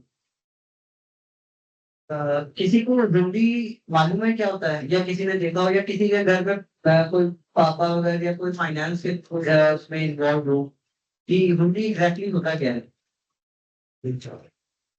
तो हुंडी क्या होता है, एक paper होता है, मतलब normal एक पेपर होता है जिसमें कई सारे पर्टिकुलर्स आ गए, जिसमें नाम आ जाएगा, अमाउंट। और हुंडी बेसिकली मतलब लोन की ट्रेडिंग के लिए काम आता है, लोन देने के लिए और इसके लिए काम आता है। तो सपोज क्या है, जैसे कि कोई फाइनेंसर्स होते हैं जो कैश में बहुत बड़ा फाइनेंस का काम कर रहे होते हैं, तो उनके केस में क्या होता है कि जो एक पेपर पे जिसका फिक्स फॉर्मेट रहता है उसमें नाम लिख देंगे, अपना अमाउंट लिख देंगे, इंटरेस्ट का रेट लिख देंगे और साइन करके डेट करके एक वो पेपर, वो सपोज किसी को डूब गया, सपोज मैंने आज एक अपने क्लाइंट है राधा मोहन महेश्वरी कैसे उनका एग्जाम्पल लेते हैं। तो उसमें क्या हुआ, उनके यहाँ वो बेसिकली फाइनेंस का काम करते हैं, तो सपोज उनको किसी से लोन लेना है, तो वो क्या करते हैं कि वो लोन लेके उस पर्सन को एक पेपर पे लिख के दे देते हैं कि मैंने आज तुमसे 1 करोड़ रुपए झूल लिया, 5% या 10% के इंटरेस्ट पे लिया, और वो लोन की वो स्लिप ले गया। अब सपोज मैंने उनको अगर लोन दिया तो मेरे पास वो स्लिप आ गई। अब राधा मोहन जी का ये कहना है कि ये स्लिप अगर मतलब मेरे को आज मेरा पैसा वापस चाहिए, तो वो कहेंगे आप ये स्लिप किसी को भी देके आज उससे 1 करोड़ रुपए अपने वापस ले सकते हो। मतलब उनके फिगर की उस हुंडी की इतनी क्रेडिबिलिटी है पूरे जयपुर में कि वो एज अ नोट एक्सचेंज, मतलब एज अ पैसा ही उसको मानते हो लोग। 1 करोड़ की वो हुंडी है, मतलब वो 1 करोड़ रुपए के बराबर है। तो वो मैं 1 करोड़ रुपए किसी को भी देके किसी से 1 करोड़ रुपए ले लूंगा, फिर वो पर्सन जब भी ये ऐसे रोटेट होती रहेगी, जिस भी पर्सन को लास्ट में अल्टीमेटली में कोई और सेलर या बायर नहीं मिल रहा होगा, तो वो राधा मोहन जी के पास जाएगा, वो स्लिप लेके कि ये स्लिप मेरे पास आई है, बोल दो मुझसे, मेरे को तो मेरे 1 करोड़ रुपए वापस चाहिए। तो राधा मोहन जी उसको उसके 1 करोड़ रुपए दे देंगे और वो स्लिप लेके फाड़ देंगे। तो हुंडी क्या होता है, बेसिकली एक पेपर है जो कि लोन के फॉर्म में एक्सचेंज हो रहा होता है, जिसमें एक्चुअल मनी का मूवमेंट नहीं होता, पर उस स्लिप से ही मनी का मूवमेंट करते रहते लोग। सपोज किसी ने प्रॉपर्टी खरीदी, पैसा देने को नहीं है, तो उसने वो हुंडी रख दी राधा मोहन वाली कि ये हुंडी रख लो, आपको पैसा राधा मोहन टोकला से देना। तो इस तरह करके हुंडी होता है क्या बेसिकली कि एक पेपर होता है जिसमें सारे लोन के पर्टिकुलर होते हैं, और वो एक ऐसा पर्सन साइन कर रहा होता है जो उस सिटी में या उस कंट्री में या उस स्टेट में जिसकी फाइनेंशियल क्रेडिबिलिटी बहुत अच्छी होती है। तो अभी इसमें योगेश ने क्वेश्चन पूछा था कि किसी के यहाँ लोन मिला हो और उसका टैक्सेशन कैसे होता है। बेसिकली लोन कैपिटल प्रोसेस का उसका कोई टैक्सेशन नहीं होता, बट गवर्नमेंट ने स्पेसिफिकली ये हुंडी वाले ट्रांजेक्शन बहुत कम हो गया आज के टाइम में। आज से 15-20 साल पहले 10 ट्रांजेक्शन होते थे हुंडी के, तो उन्होंने इस वाले ट्रांजेक्शन को कम करने के लिए, इसको कैप्चर करने के लिए उन्होंने कहा अगर कोई भी पर्सन हुंडी में पैसा लेगा या देगा तो दोनों केस में उसको अनएक्सप्लेन्ड हिंदी माना जाएगा और उसपे 69D में 70%, 78% वाली टैक्स लगाएंगे। और वो हर लोन के नीचे के बाद उसको स्पेसिफिकली डीम इनकम दिया गया है। तो ये है बेसिकली कि अगर हुंडी के फॉर्म में कोई पैसा ट्रांसफर कर रहा है, नॉर्मली लोन दे रहा है तो कुछ नहीं, लेकिन अगर किसी के घर पे सर्च में हुंडी वाले पेपर मिल गए और उसमें वो हुंडी के फॉर्मेट के ऊपर हुंडी लिखा हुआ है, नीचे पूरे फाइनेंस के वो उसमें लिखे हुए आइटम जो होते हैं, तो फिर उस केस में उसको अनएक्सप्लेन्ड अमाउंट बराबर माना जाएगा और उस पर 78% की टैक्स लगेगी। अभी एक एनालिसिस है all the above discussed section number 68, 69, 69A, 69B, 69C। अब 68 के अंदर जैसा कि हमने देखा maintenance of books of accounts है, और 69B में भी है maintenance of books of account, but the amount is way too much lower than the actual investment. Year of tax liability in section number 68 is year in which the amount is credited. In section 69 is year in which it is invested.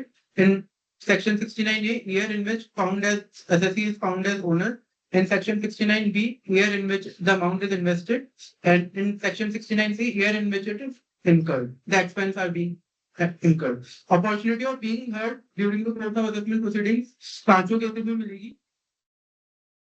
Next, taxation of unexplained income under section 115 BBE.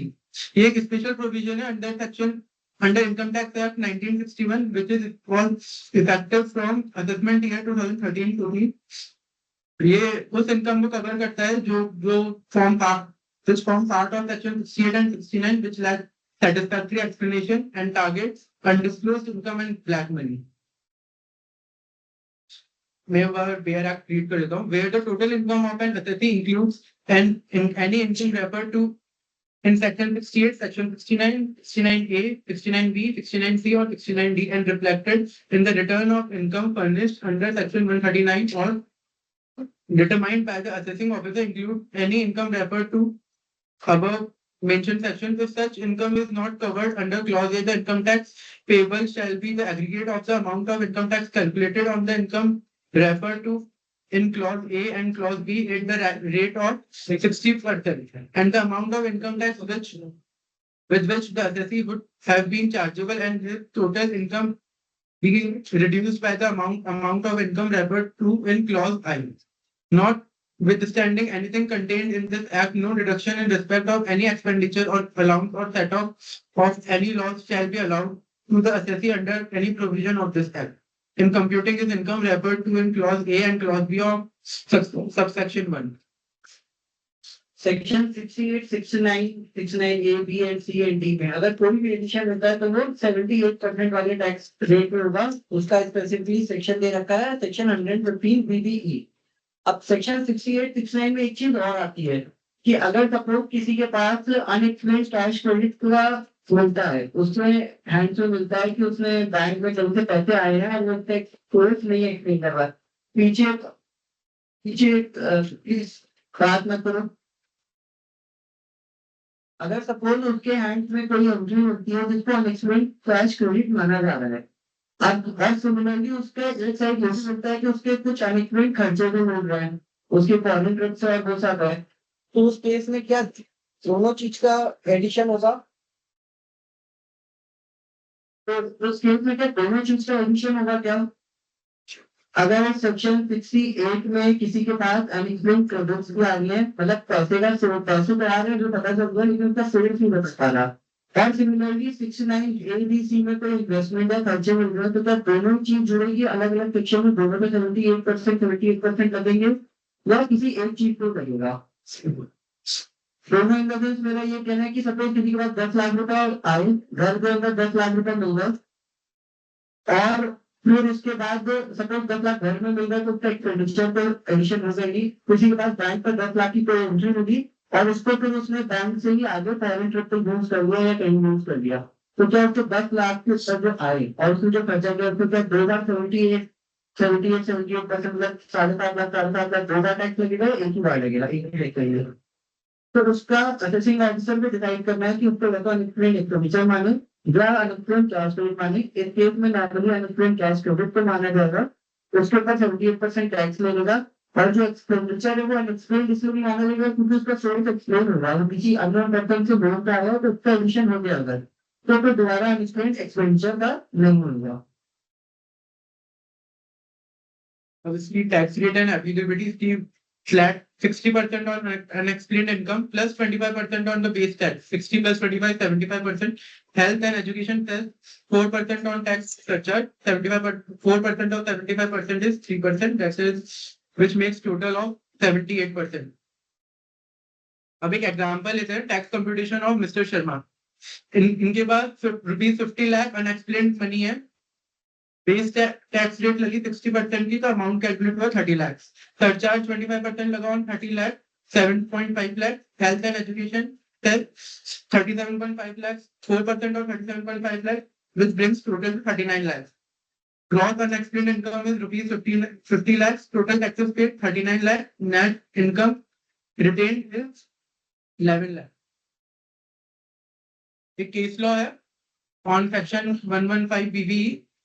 Veer Enterprises versus DCIT, where during the course of survey, assessee surrendered excess stock, cash, and receivables and offered same to tax as business income. However, AO treated said surrendered amount as unexplained investment under section 69A and 69B, since it emerged that source of income of assessee was from its business operations.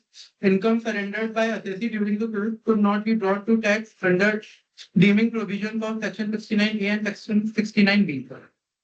Facts of the case: during a survey conducted under section 133A किसका section है? Power of सर्वे का, which gives power to income tax authority, let's suppose AO, assessing officer और joint commissioner, वो किसी भी business या residential premises पे जा सकते हैं, बुक्स ऑफ अकाउंट एक्सेस कर सकते हैं, कैश स्टॉक ज्वेलरी वेरीफाई कर सकते हैं, वहां जो भी लोग अवेलेबल है उनके स्टेटमेंट रिकॉर्ड कर सकते हैं और उनसे इंफॉर्मेशन गेन कर सकते हैं. In this case, Veer Enterprises voluntarily disclosed active stock, cash and receivables, offering to treat the surrendered amount as business income. The assessing officer, however, treated these amounts as unexplained investment under Section 69A and B and levied taxes under Section 115 BBE, which applies to income from other sources not disclosed in the return of income. The Commissioner of Income Tax (CIT) appeals upheld this treatment. The legal issue here is the primary legal issue was whether income surrendered during a survey under Section 133A could be assessed as business income or whether it should be taxed under the dreaming provisions of Section 69A and 69B, leading to taxation under Section 115 BBE. Judgement अब जैसा कि भैया ने भी बताया था कि हम उस पॉइंट ऑफ टाइम पे अगर एक्सप्लेनेशन दे देते तो वो जो भी कैश फाउंड होता है वो अनएक्सप्लेन नहीं माना जाएगा और it will not form part of section number 68 and 69. तो अगर वो 68 और 69 का पार्ट ही नहीं बनेगा तो उस पे सेक्शन नंबर 115 BBE भी एप्लीकेबल नहीं होगा. अब बेसिकली 68 69 के जो एडिशन होते हैं वो जब इनकम टैक्स सर्च या सर्वे होता है किसी के यहाँ तभी होते हैं. जो नॉर्मल रूटीन कोर्स में अपने असेसमेंट होते हैं वो किस तरीके से होते हैं कि वो सीबीडीटी का जो सीपीसी एक है बैंगलोर यूनिट वो रिटर्न को प्रोसेस करता है और उससे उसको लगता है कि यार इनकी रिटर्न में कुछ गड़बड़ है, मतलब टर्नओवर पे 10 करोड़ का प्रॉफिट 10 लाख का भी नहीं है. तो ऐसे केसेस में जब कंपनी में लेता है तो इन केसेस में अगर सभी चूंकि टाइम में कोई चीज क्वेश्चन पूछता है, अपने कोई लेजर बुलाता है, वो देखता है इसमें टीडीएस नहीं डिडक्टेड है, तो उस केस में 68 के एडिशन नॉर्मली नहीं काम आते हैं या नहीं होते हैं. 68 69 के एडिशन होते हैं जब किसी के यहाँ सर्च हुई है या सर्वे हुई है. सर्च और सर्वे में एक बेसिक डिफरेंस है, कोई बताएगा कि मतलब किसी को आता है तो बता देंगे सर्च और सर्वे में क्या डिफरेंस है. सर्च और सर्वे में बेसिकली ये डिफरेंस है. इनकम टैक्स सर्च में इनकम टैक्स डिपार्टमेंट की जो पावर है वो बहुत हाई होती है. वो घर आएंगे आपके अलमीरा सब खोल सकते हैं. अगर आप उनको चाबी नहीं देते हो तो उनके पास स्टोर करने की पावर है. 5 से 6 दिन आपके घर पे रुक के सारी चीज चेक कर सकते हैं. आपके अगर मुझे कोई दीवार में या कोई फर्नीचर में कुछ इशू लग रहा है तो उसको खोल भी सकते हैं. उसके लिए उनको वारंट लेके आना पड़ता है बहुत सीनियर अथॉरिटी से. जैसे राजस्थान में प्रिंसिपल चीफ कमिश्नर बैठता है उनका वारंट लिखता है. तो सर्च का अप्रूवल भी लेना डिफिकल्ट है और लेकिन सर्च अगर किसी का करते हैं तो उसके पास पावर भी बहुत है. सर्वे बेसिकली क्या है कि सर्वे आज किस इनकम टैक्स ऑफिसर को कुछ प्रतिशत लगा तो वो तो कभी कभी किसी यहाँ सर्वे कर सकता है. सर्वे के लिए बहुत हाई पावर हाई लोगन भी लेनी पड़ती और उसमें लिमिटेशन क्या है वो जो बिजनेस आवर्स आएगा और बिफोर सनसेट मतलब शाम को 7 बजे 6:30 बजे के पहले पहले उसको अपडेट करना पड़ेगा प्रेमाइसेस. प्लस वो प्रेमाइसेस पे वो कोई भी चीज हर दिन जा सकता है, सिर्फ प्रेमाइसेस पे जा सकता है सर्वे के लिए. और अगर उसको घर पे जाना है तो उसके लिए उसको सर्च के वारंट लेने पड़ेंगे. तो बेसिकली जो सेक्शन 68 69 है इसका मोस्ट यूज आता है जहाँ सर्च एंड सर्वे होते हैं. अदरवाइज नॉर्मल कोर्स में भी 68 69 का नहीं होता है. तो हिसाब से प्रेजेंटेशन कंप्लीट हो गई. अब नेक्स्ट सेक्शन में कॉम्पिटिशन स्टार्ट होगा.